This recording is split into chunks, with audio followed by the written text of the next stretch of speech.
Everything's coming up to Timberwolves. Yeah, in the zone. Simple dedication to the team when you're in the know. Timberwolves.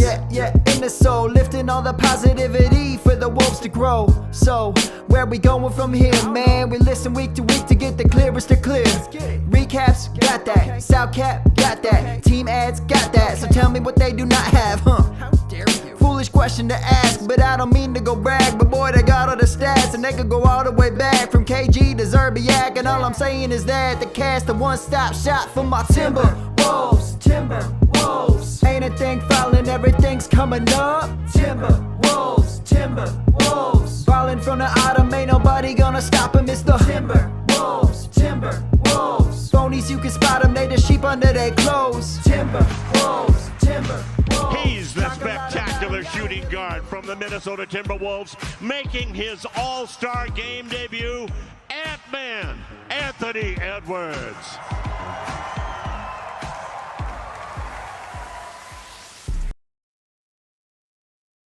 Welcome into the Everything's Coming Up Timberwolves podcast. My name is Gabe Anderson, as the intro showed, and I'm joined as always by Chris Emerson. Chris, how we doing?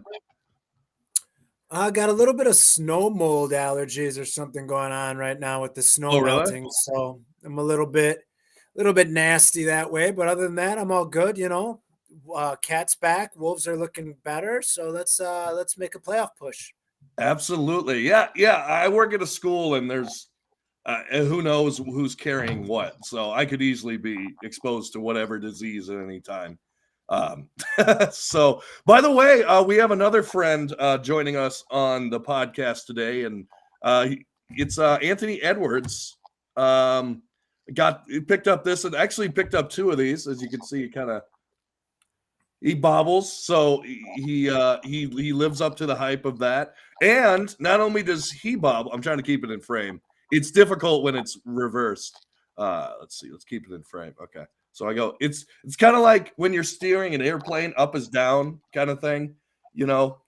There we go. And not only does he bobble, this little guy, Ant Jr., bobbles as well. So yeah, pick that up.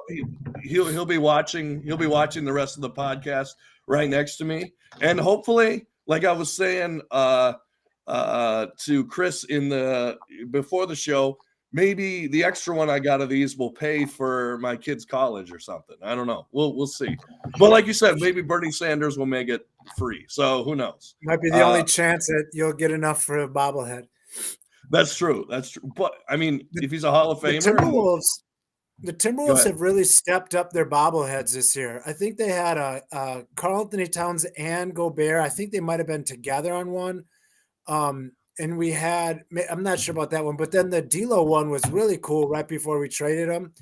And then this Anthony Edwards one, I mean, they're well done. They're not just like this simple, like stick on a head and a different jersey on the same body kind of thing.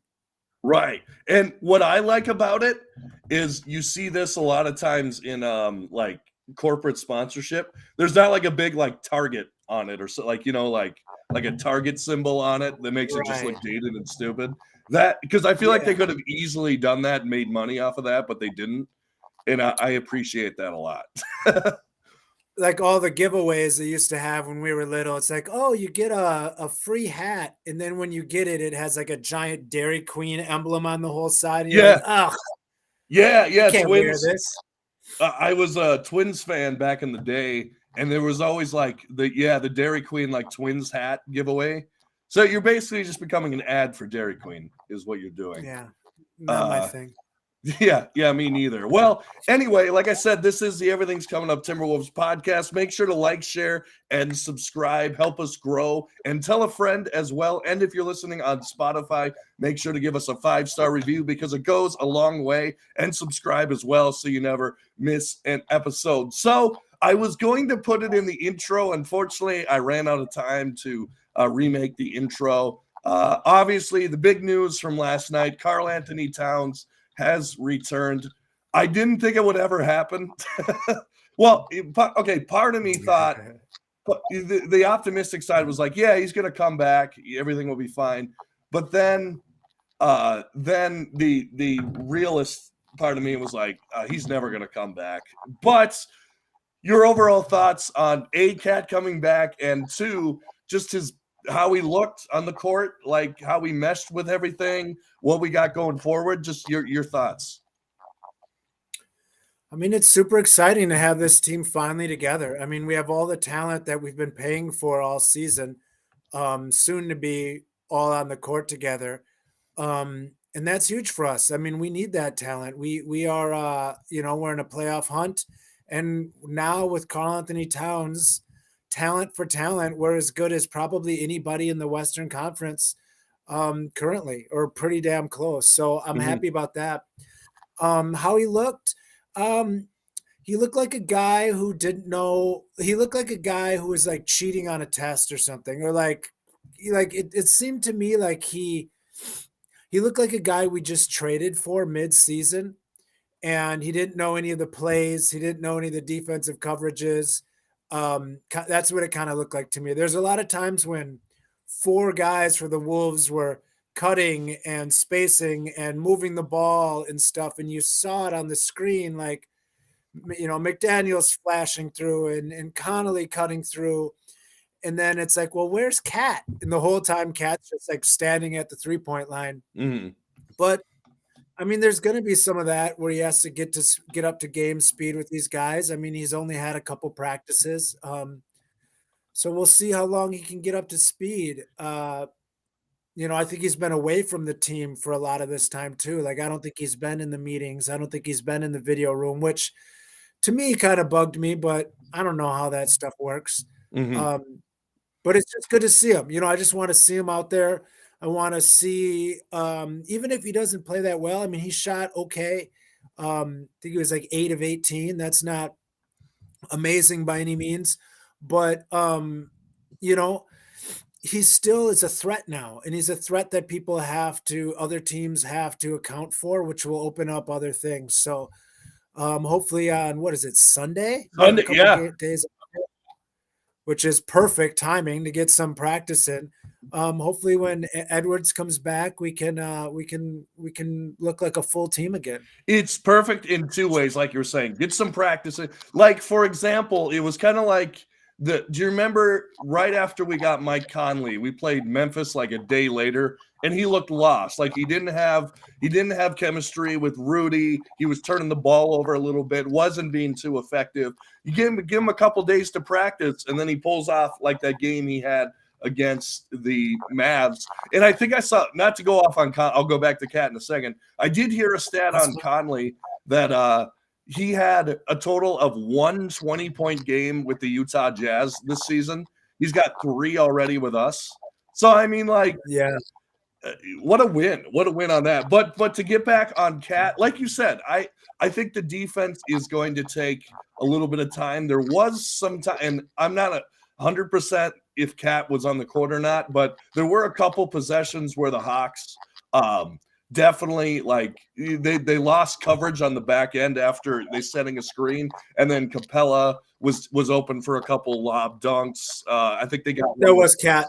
Yeah, a couple of times there was Cat. He needed to come down and be the low man. Yeah, and the thing is he's never really been a wing defender in that type of thing, because it was literally the same defense as we ran last year, so he should be accustomed to it. But the difference is he was playing the wing at the time of some of that, and Naz Reid was guarding the center. So right, he's just got to figure it out.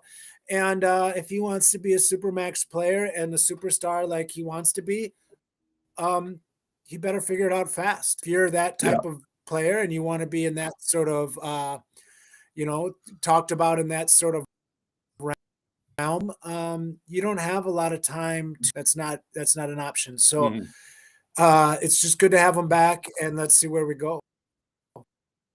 Yeah, for sure. Now, like, what I really liked. Oh, I should mention the other thing that's great about not playing till Sunday is we got time for him to rest up a little bit. I would imagine, unless they have a setback, I would imagine Ant would be back on Sunday. You got to imagine, right? I mean, if they're going to list him as questionable like they have, if they're not going to come out and say, okay, Ant's going to be out for a couple weeks, then you got to imagine he's going to be back on Sunday. Like you just have to. And but what I was gonna go. You got thoughts on that or? I was just gonna say, word is he is gonna be back, and they just wanted a little extra time Yeah, because we're playing back to backs versus Golden State and the Kings or whatever, and they're yeah, like must win games. So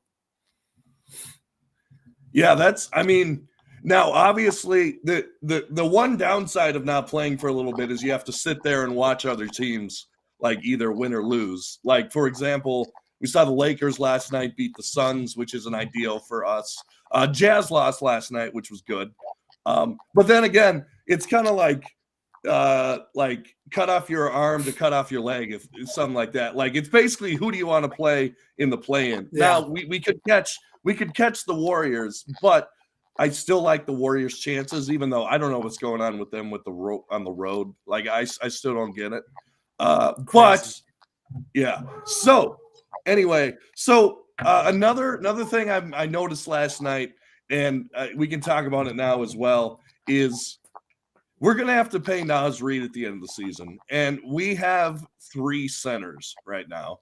And I know we want to talk about like this season, everything, but it's a glaring thing. When you have 3 centers and combining for, I don't know, like 60 points or something like that, maybe 50, 60 points. And then you have Ants also putting up 20 to 25, maybe 30 points. That's basically most of your points.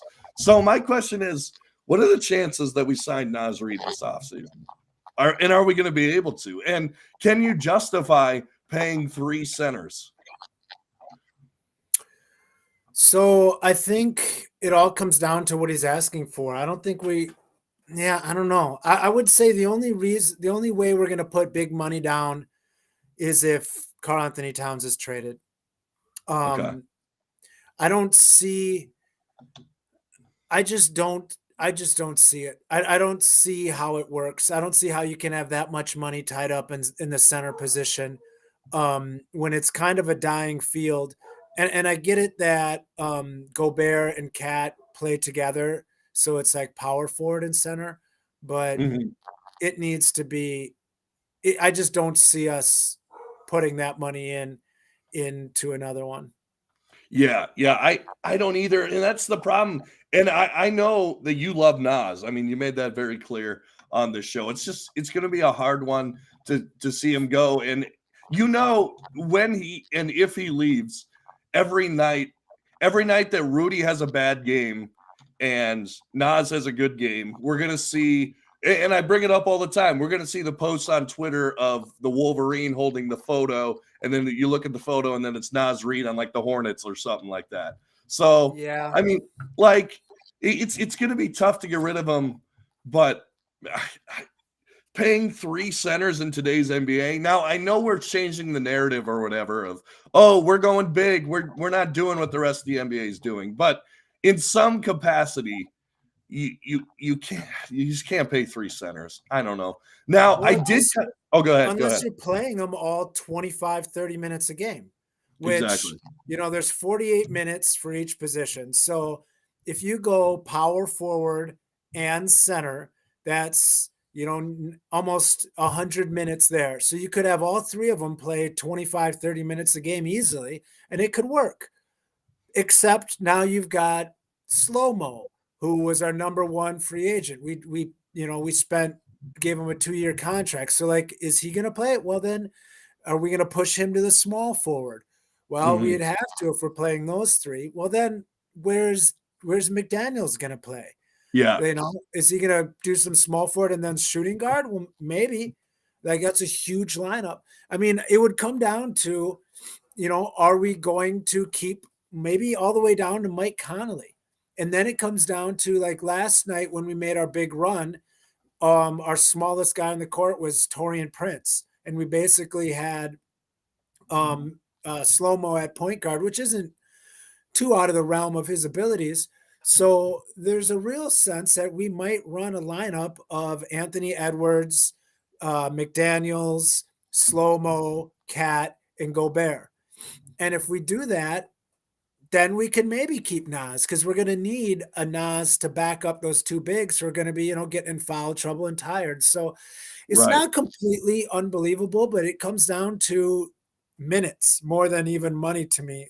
Mhm. I mean, obviously it's a salary cap sport, so that's important, but I'm not going to pay a guy $20 million a year when he's playing 9 minutes a game or whatever we're going to play Nas Right. if we're not making some interesting lineup changes. So we'll see. I mean, this offseason is going to be wild. I don't think it's out of the question that we move Cat, and I don't think it's out of the question that we somehow try to keep Nas. I mean, we have the mid-level exception we can use.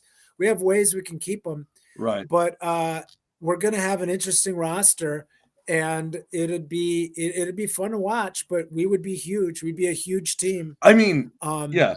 which isn't terrible. Now, you mentioned I was as I was watching the starting lineups last night, and the announcer announcing all the heights of these guys. Like, we're already a huge team. Like, so you got Mike Conley at 6'1", whatever, he's the point guard, and then we got like 6'5", 6'9", 6'11", 7 foot. Like, that's huge. That's so like, compared to what the rest of the NBA is doing, like, that's. And McDaniels is 7 feet tall. Yeah.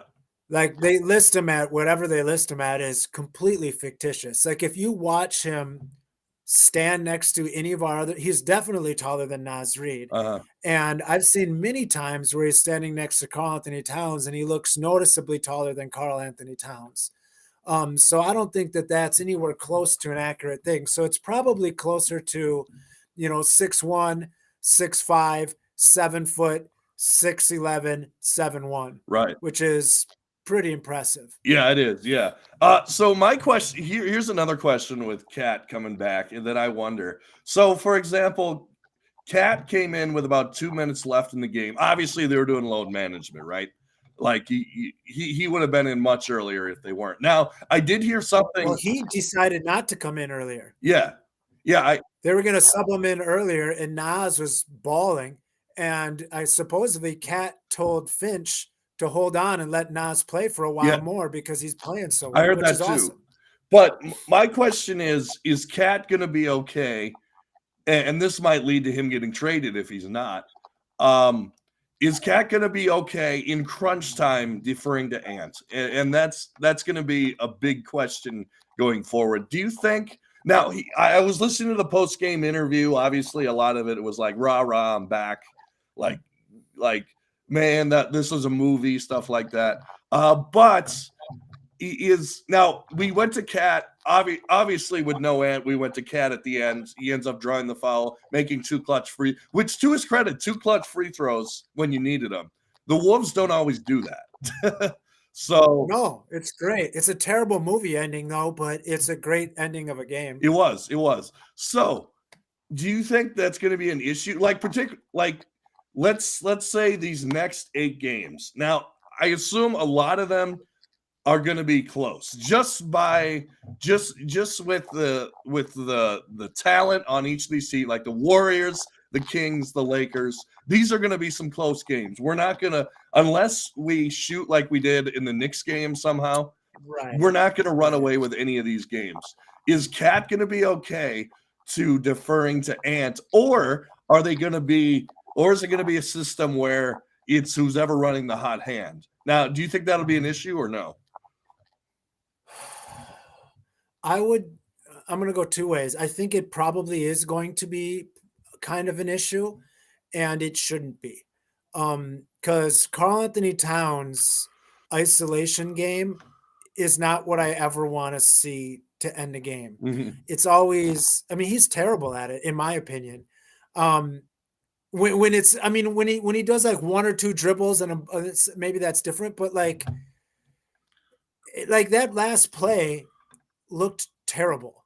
Like, he was driving, they pushed him so far out away from the basket that even if he didn't get fouled, he was going to be taking a shot from like 10 feet to the side of the hoop. I mean, he didn't have a good angle. He got bailed out on like a real sloppy foul where like both guys just sort of like fell over each other like really awkwardly. Like it wasn't a graceful, beautiful play where you're like, that's our alpha leader that's going to ISO us into the championship. Like it was kind of ugly.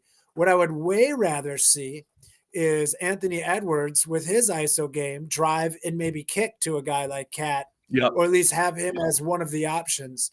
That's going to be a way more successful play, I think, in the long run. But we'll see. Yeah, like I don't want to say anything bad about Cat because I'm so happy he's back. But watching him play last night really sparked my mind on how much I am excited to see if we can move him in the offseason. I just don't love his style of basketball. And there was always this talk about him for Trae Young. And there are similar type of entities where I kind of hate watching both of them play, but they're both very effective. Like if you're just looking at box scores, both those guys are super good. But watching them play, it's just not beautiful. It's not smooth. No. It doesn't look like coordinated. It's just not for me. So we'll see. I hope Anthony Edwards closes the games. I think he's earned that right. I think to do anything different would be a slap in his face. And I don't think we need to worry about how Cat feels right now because, we're trying to win games. And Anthony Edwards is as valuable, if not more, to this franchise than Karl-Anthony Towns is. I agree. And it's the future. Like it's pretty clear at this point. And the present. I think he is the present also. Yeah. I don't think he should ever take a back seat to Karl-Anthony Towns again. No, I totally agree with you. Now, you were mentioning Trae Young, and I just wanted to bring this up. Now, we have the hindsight of watching the game on a TV, so or like on the scoreboard, so we can see that we're not in the moment, obviously, but some of these calls that Trae Young gets are just ridiculous. Like we didn't touch him. And then the refs association has the gall to come out like, oh, yeah, the play that we missed was the Sadiq Bey putback. Like, come on. Like, yeah. I'm sorry, but the ref cost us at least 6 or 7 points last night. Like, it's unbelievable. Where it would have been an air ball. It would have been an air ball on our ball. We should have won that game, not comfortably, I don't think, but we should have won that game by 6 or 7 points. Which is pretty damn comfortable. Yeah. I was doing a little math earlier because I was on a little rant about the referees on a page, and I was like, they can easily swing 5 to 6 points every single game, easily. Like without putting in much effort, the referees can do that just on poor calls alone. Yeah. And the difference between the number 2 scoring team in the NBA, the Golden State Warriors, and the number 26 scoring team in the NBA, the Orlando Magic, is like 6 points a game. So that's saying that referees' bad calls can easily take you from being the Orlando Magic to the Golden State Warriors a game. Every game. And I'll tell you what, I'll almost guarantee you teams like the Orlando Magic probably get bad calls every game. And teams like Golden State Warriors get great calls every game. So it's very possible that they could be switched. It's unbelievable. And what pisses me off the most about guys like Trae Young getting those calls he got last night is it's not like this was the first time he's gotten those calls. Like he gets those crap calls every single game. The NBA literally made a rule specifically to stop those calls from being called on him. And it lasted for about a week and a half before, maybe the superstars started complaining or the NBA realizes the stars aren't getting the calls they want anymore and switch back. You haven't heard a peep about that. I haven't seen an offensive foul for a guy stopping short and jumping backwards into the defender yet. Yeah. Although it was a huge point of emphasis. What I'm trying to say, emphasis. Huge point emphasis. Yes, in the offseason. So I don't know, man. The refereeing in the NBA has gotten really bad. and they need to adjust it before it ends up affecting the quality of the game to the point it is. And it's very possible that it could come to a head in these playoffs if a team like the Sixers go far and Embiid flops his way Oh my to a gosh, couple playoff wins. I can't watch the Sixers. But let's say it's game 7 of the title game and Embiid shoots 20 free throws on these things where he just dives to the ground without being called and they win a title. It comes back and they review it and they find out like 10 of those free throws were BS. Like maybe that's what we need to change the way this is being reffed, but it's embarrassing. Yeah, it's really bad. And it's from the guy that Fred Van Fleet just put on blast and literally got demoted. Well, apparently he didn't get demoted too much because he was the head ref in that game. So I don't. Oh no, he did get demoted. He got demoted from refereeing big market teams to refereeing teams like the Timberwolves. Yeah. Now that's his demotion. So now we got to deal with him. You mentioned that Trae Young, that he's been doing it forever, and it's funny because I went to the game with my Atlanta Hawks friend who watches, I would say, 75% of the games of the Atlanta Hawks. He's got League Pass and everything. I'm like, this is all BS. And he's like, yeah, Trae does that all the time. So I mean, but it's not Trae's fault. No, like the classic line, "Don't hate the player, hate the game," is very, very apt for this. Like if they're going to give you those calls, keep doing it because it's for the better of your team to do it. He scored like 30 points on 6 made field goals last night. That's unbelievable. Yeah, I mean, I literally think they made a couple shots to their credit, but most of their run where they were up 11, I think, was the free throws. I mean, that's the only reason they were in the game. And to the Wolves' credit, on the other end, they did make free throws last night. They missed a couple, but not bad. Which is amazing for me. Like they have in the past couple games. But man, it is frustrating watching. I used to really like Trae's like floater, which is kind of nice. His floater game's pretty good. But like he's unbelievable. Yeah, but just man, that was frustrating.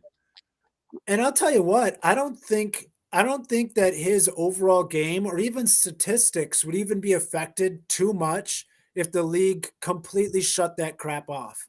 I think he'd be like, okay, then I'll just score this other way. Like I think he's talented enough where he doesn't need to do it. But if you're going to give me free shots and I'm going to put the team in foul trouble, hell yeah, I'm going to do it. And you should. Yeah. It's the league that's to blame, not Trae Young, not Embiid, not Harden, not Luka, not Ja Morant. None of those guys are to blame for being bailed out on these BS calls or even for flopping on them. Right. Unless you're talking about like if you're a man, you wouldn't play like that or whatever. But like they're trying to win, Right. Yeah, I totally agree. And it's just, man, it's tough. I feel like I said, since he's my friend, I've been keeping up with kind of the Hawks a little bit. I feel like not to make this a Hawks podcast, but I feel like they've had the exact same season as us. Like I saw a stat, they've been hovering around 5. They've been either one game under 500 or one game above 500 for like the last 3 or 4 months. Did you like 26 games or something like that? In a row. Yeah, they've just been kind of going. It's unbelievable. Which is basically what we've been doing, right? Now we were way below 5, like we were 2 games below 500. So I guess not exactly, but it's basically what we had the same seasons. The only difference is we beat the Hawks twice. And we had an all-star out the entire season. Yeah, exactly. Now they didn't have DeJounte last night, but that was just last night. Right. And yeah, they're probably the most. If I was a fan, I would say the Hawks are probably the most frustrating team to be a fan of because if you're looking at that roster, you're like, we have starting level NBA talent all the way down to like the 13th guy on our roster, and I mean, it's unbelievable the talent that they have, and they just can't win. So I don't know what it is. Yeah, Sadiq Bey's nice. He's a nice player. I He can like hit him, and they got him for I don't even know how they got him. I don't second remember. round pick. Yeah. That's unbelievable. Yeah. That's a steal. I mean, they've got Bogdanovich, they've got Hunter, they've got Trey, um they've got two or three great bigs. I mean, it's unbelievable what they have. But you got to win games. Paper, you can't win on paper. Right. Yeah. I like Bogdan a lot. Bogdan Yeah. Bogdanovich. He's nice. John Collins. I mean, they've been trying to trade him since I was in high school, which was 10 years Yeah. ago. So and he Yeah. wasn't even in the league yet. So They still wanted to move his rights. yeah, absolutely. Yeah, before they even had him. But yeah. So yeah, the Hawks are frustrating, and yeah, it's let's not make this a Hawks podcast. But what I do want to talk about, the guy that we were talking about, the guy who's had 3 20-point games with the Wolves. Now, I know that he didn't have one last night, but he was solid last night. I think he had like 13 points, 8 assists. I know he had like 6 at halftime. So Mike Conley, I think he's fitting in well. I think now, obviously, like we keep saying, he's not the same player as D'Angelo Russell. He's not going to go and get you 35 points or something like that on a night. But he's playing well, I think. He's playing awesome. And he said that he's really starting to get in the flow. He's picked up this team really quick to the point where he said he's anticipating play calls that Finch would say. He used to have to watch Finch to, get the calls all the time and what's going next. He said now he anticipates it. He's making his own calls. He's reading the game himself. Mm-hmm. I mean, he is exactly what we need. And it's not like we need him for this year. And it's not even like we need him for Timberwolves success. We need him for teaching this style of basketball to Anthony Edwards. I Mm-hmm. really do believe that our push right now is for Anthony Edwards to be Jason Tatum, to be Harden, to be Luka, to be Durant, to be Paul George, to be the big like wing guy that can initiate your offense and also be, a big time scorer. So I think him getting this bird's eye view, or maybe even closer, of Connolly running a team the way it needs to be run is just adding pieces to, adding tools to his tool belt. So hopefully in a year or two, Anthony Edwards will be ready to ascend to damn near MVP level abilities with, play creation as one of his new tools. Honestly, and I've been thinking about this for a little bit. If obviously things need to go well for this to happen, like things need to go ideal. But could you imagine being in the same division? Like, I feel like in the near future, every single Thunder versus Wolves game is going to be nationally televised TV because Shea Gilgeous-Alexander, by him now, I know he's got Josh Giddey, who I love. Josh Giddey, he's a great player. He's kind of like a better slow-mo in my opinion. He'll put up triple doubles, but he's obviously got the younger and more upside. But like, we could form a great rivalry with the Thunder because Shea Gilgeous-Alexander is single-handedly keeping them in the playoff push right now. And aren't they? They're what are they? They're the 8th seed. They're right behind us. But if they win tonight, they go to 7. I think no, they go to they go to 7. So man, we talk now. This might be a little out there, but just go with me. We talk Bird Magic. We talk we talk LeBron and Wade and stuff like that. How about Shea and Ant as this generation's rivalry? It definitely could. Throw Memphis in there too. I mean, they're fun to battle against too. But what I like about OKC is they've got, and it's easy to do when you've got a lot of young, hungry guys, is they play hard. They work hard. They've got a lot of guys that are trying to establish themselves in their NBA pedigree. They got that Williams kid, the rookie, who's a stud. Yeah, Jalen. They got 2 Jalen Williams on their team. Yeah, I mean they're gonna be solid, but they're also gonna have to pay these guys in about 3 years. So yeah, they're gonna have to break up the Beatles. So we'll see what happens. They have to make sure they make the right moves. They pick the right guys. They don't overpay guys. There's a lot to team building, but they're good. They're fun to watch, And I'd be more than happy taking whatever rivals want to come at us, because I think that we're about that. And with Anthony Edwards as our leader, I don't think he's backing down from anybody. So bring it. Do you think now obviously, and we'll get back to the Wolves in a minute, but now obviously it's hard to know at this point. And obviously we're talking about Paul George at a tough time right now because he's injured. But do you think any Clipper fans are regretting the Paul George trade a little bit, looking at Shai Gilgeous-Alexander? Like, think about Kawhi and Shai. Think about that. Like, that could be a dynamic duo. Yeah, for a lot longer. Yeah, it could be. I mean, but you can't. Hopefully, most fans understand that you can't do that. Yeah. Well, because who knows with Shai how he would have developed without being able to literally have the ball in his hands 100% of the time, like he has had at OKC. Like, would he develop the same game? Would it have been different? Who knows? But I mean, he was established as a hell of a player when they traded him, so it's not like it was a complete shot in the dark. Right. So yeah, I'm sure there's some regret for sure. Yeah. And the other trade that I wanted to bring up, I haven't really looked. I got to look how Bones Highland is doing in. Actually, we were just talking about. I don't think he's doing anything. Well, is he hurt? Is he hurt right now? Because he hasn't. The last 3 games, stats wise, says he hasn't played. So I think he's just like their 4th point guard right now.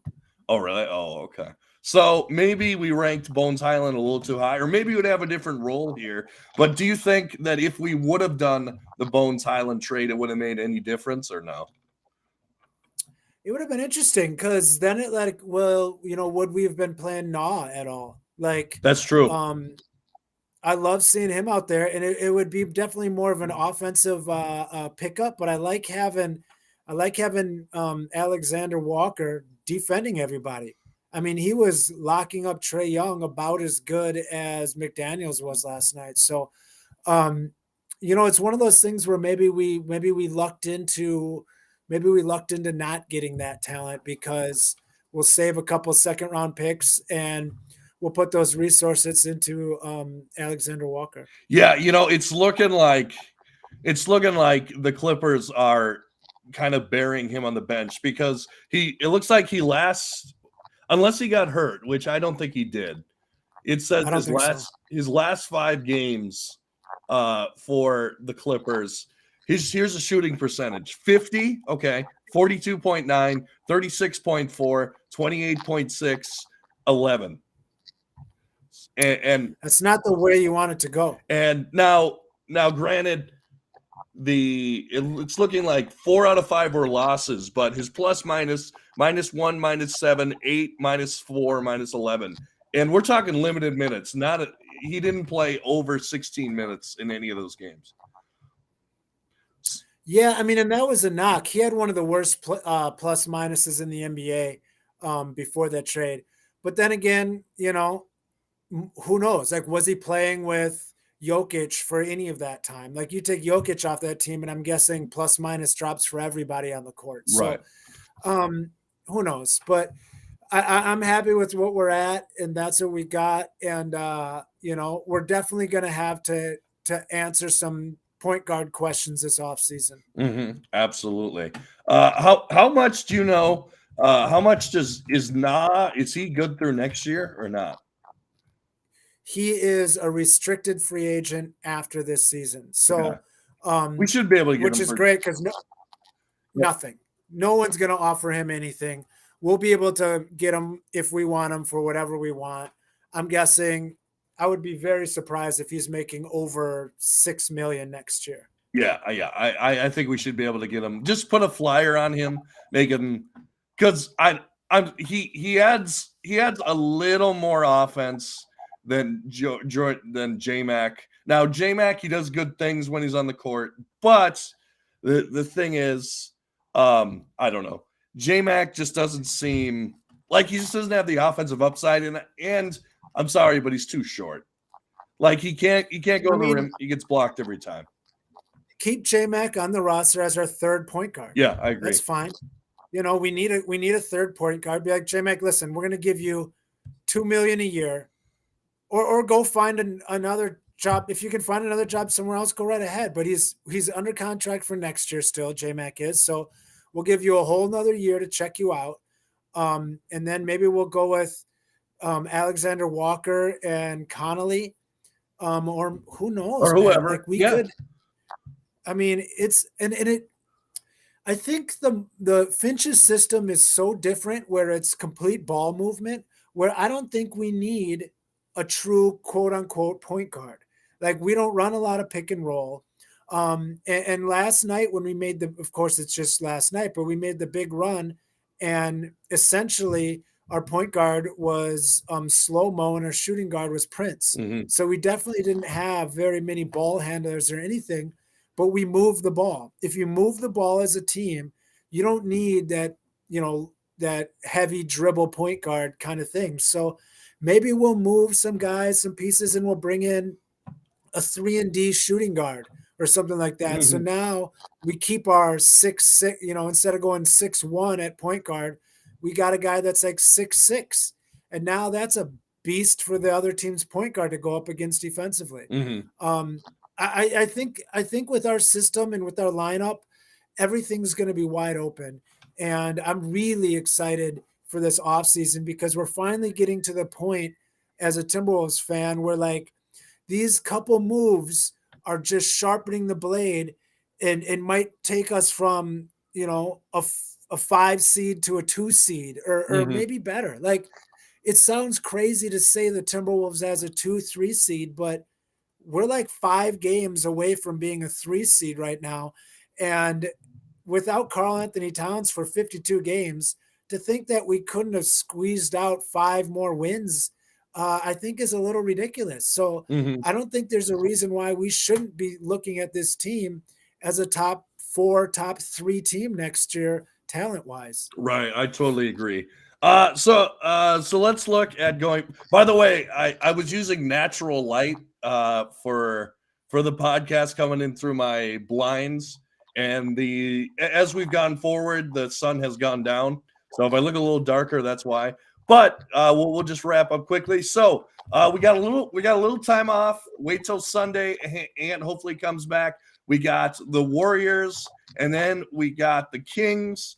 And then I believe, let's see here. And then we got the Phoenix and then Lakers. Phoenix and Lakers. So it's going to be a tough stretch, but hopefully we're at full strength for it, and we can make a run. We seem to play better against good teams, so we'll see that. And those are the games. The 4 games after that are all kind of against scrubs. I think it's like Toronto, San Antonio, maybe a couple times, and maybe Houston or something. Yeah. Here. So we should, finish those. Yeah. So we got. Let's see. So home against the Blazers, then road against the Nets, which we should have beat last time. On the road against the Spurs. I mean, I know they gave us trouble at the beginning of the season, but come on, like they've given up. Yeah, they're done. And then we end the season against the Pelicans. Who knows if Zion will be there, and who knows if the Pelicans will even be in it. So, the Pelicans are dead. They're dying. They're like the 12th seed now. I would say these next 4 games make or break our seeding. I want to at least go 2-2. I agree. I think we almost need to. But we could easily sweep them. I mean, there's none of those teams that scare us. We've beat them all. The Suns look bad right now. Mm-hmm. Yeah, the Suns don't look good. The Kings we've beat. The Lakers, let's hope LeBron's not back. Who knows? Right. Because they're looking pretty tough. And you know what? Maybe it'd almost be better if LeBron was back. And it's like his first game back, because then everybody doesn't know really their role again. Everything's being reshuffled. Catch them right on that organizational period. But right, we need to go 2-2 minimum. I agree. So I think we'll put a pin in it there. Chris, thanks so much for being here tonight. Yeah, no problem. Thank you. Absolutely. And this is the Everything's Coming Up Timberwolves podcast. Make sure to like, share, and subscribe on YouTube and give us a thumbs up and give us 5 stars on Spotify. And as always, go Wolves.